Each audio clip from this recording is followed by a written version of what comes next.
Desce do palco, querido. Isso aqui é um cofrinho pra gente guardar dinheiro. Claro, né? Aí, a marca do nosso cofrinho é Poupe. Sabe por quê? Que é assim. Porque só aqui você pode poupar mais dinheiro. Por isso que é Poupe. Entendeu?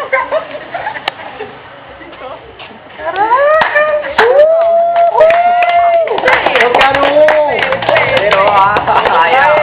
Aí a gente já quer um pouco. Olha aí, você tem que colocar o vestido no fundo. Limpa de confiar, ó.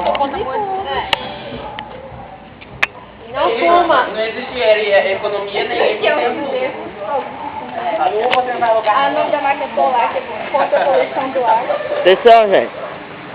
Aí aqui, ó, tem o desenho da nossa... Aqui é o desenho da nossa marca, tá vendo? logotipo. O desenho da nossa marca. Estão vendo?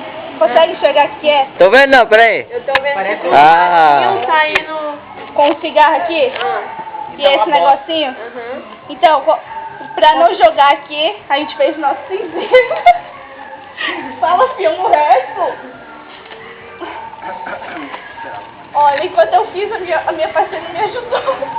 Então, como vocês quiserem. Não fuma. Nossa, cara.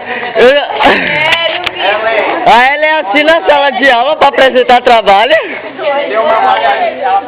Tem uma vaga lá na JN como... Aqui você diga se você quiser. Como? Tá, gente, palmas aí. Palmas, palmas. Entendemos. Entendemos.